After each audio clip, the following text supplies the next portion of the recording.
நாங்கள் இன்றைக்கி சொர்ணம் கிச்சனில் முருங்கைக்காய் பலாக்கொட்டை வச்சு ஒரு புளிக்குழம்பு வைக்கலாம். வேவிச்சு பொரியலாம் பண்ணலாம், சும்மா வேவிச்சு சும்மா சாப்பிடலாம், மசாலா அரைச்சி குழம்பும் வைக்கலாம். அவரை பருப்புக்குள்ளே காயும் பருப்பும் போடுற மாதிரி அவரை பருப்புக்குள்ளே போடலாம். இது இப்போ நான் இன்றைக்கி புளிக்குழம்பு வைக்கலாம். முருங்கைக்காயும் அதே மாதிரி சாம்பார் பொரியல் பண்ணலாம், மோர் குழம்பு வைக்கலாம். இது இன்றைக்கி புளிக்குழம்பு பண்ணலாம். இன்றைக்கி 3 வச்சு ஒரு புளிக்குழம்பு செய்ய போகிறோம். வாங்க இதை எப்படி செய்யணும்னு பார்க்கலாம். என்னென்ன தேவைன்னு நாம் அப்படியே வதக்கி விட்டுட்டே பார்க்கலாம். வானொலி அடுப்பில் வச்சு நல்லெண்ணெய் ஊற்றிருக்கிறேன். இந்த குழம்புக்கு நல்லெண்ணெய் ஊற்றினா நல்லாயிருக்கு. நல்லெண்ணெய் இல்லாட்டி தேங்காய் எண்ணெய் ஊற்றலாம். அப்படி இல்லைன்னா எந்த ஆயில் வேணாலும் ஊற்றிக்கலாம். நல்லெண்ணெய் ஊற்றினா கொஞ்சம் டேஸ்ட் அது நல்லாயிருக்கு. கடுகு போட்டுக்கலாம். கடுகு வெடிச்சிடுது. பெரிய சைஸு பெரிய வெங்காயம் கட் பண்ணி வச்சுருக்கிற போட்டுடலாம். வெங்காயம் நல்லா ப்ரௌன் கலர் வர வரைக்கும் வதங்கிடணும்.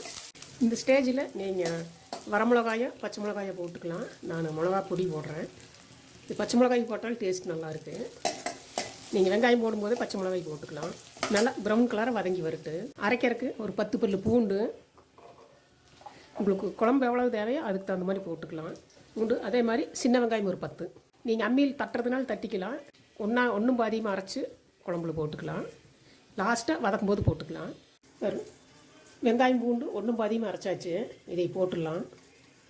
வெங்காயம் ஓரளவுக்கு ப்ரௌன் கலர் ஆகிடுது. ஃபஸ்ட்டு இந்த முருங்கைக்காய் போட்டுக்கலாம். ஏன்னா இது கொஞ்சம் வேகறதுக்கு லேட் ஆகும். இது பாதி வதங்கினதுக்கப்புறம் கத்திரிக்காய் போட்டுக்கலாம். ஒரு தக்காளி போட்டுக்கலாம். இது நல்லா வதங்கி வருது. தக்காளி நல்லா கரைஞ்சிடணும். முருங்கைக்காய் பாதிக்கு மேலே வதங்கிடுது. கத்திரிக்காயை தண்ணியில் கட் பண்ணி வச்சுருக்கிற போட்டுடலாம். நீங்கள் தண்ணிக்குள்ளே போட்டு வச்சுட்டா கருத்து போகாது, கலர் அப்படியே இருக்குது. இது நல்லா வதங்கிட்டு இப்போ பலாக்கொட்டை நான் தனியாக வேக வச்சுருக்கிறேன். அதே ஒன்றோடு போட்டால் அது எல்லாம் ஒன்றா போட்டால் வேகாது, அதனால் தனியாக வேக வச்சுருக்கிறேன். இது நல்லா வதங்கினதுக்கப்புறம் பலாக்கொட்டை போட்டுக்கலாம். இப்போ அரைச்சி வச்சா வெங்காயம் பூண்டு போட்டுக்கலாம். இந்த மாதிரி குறன்னு அரைச்சிருக்கிறேன். இதை போட்டுடலாம்.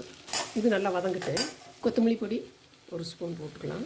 மஞ்சள் பொடி, கடைசியாக புளி ஊற்றுவோம். நீங்கள் அதுக்கு முன்னாடி தேங்காய் கொஞ்சம் சோம்பும் அரைச்சி ஊற்றிக்கலாம். தேங்காய் சோம்பு கொஞ்சம் பூண்டு அதை தனியாக அரைச்சி ஊற்றிட்டு இந்த வெங்காயம் பூண்டு போடாமல் விட்டுடலாம்.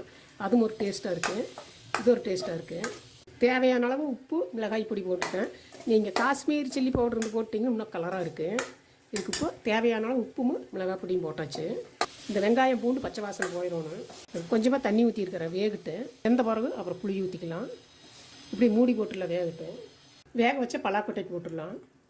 ஒன்றா போட்டோம்னா வேகாது, அதனால் தனியாக வேக வச்சு இதில் போட்டுக்கலாம். பெரிய நெல்லிக்காய் அளவு புளி கரைச்சி வச்சுருக்கிறேன். புளி தண்ணி ஊற்றிடலாம்.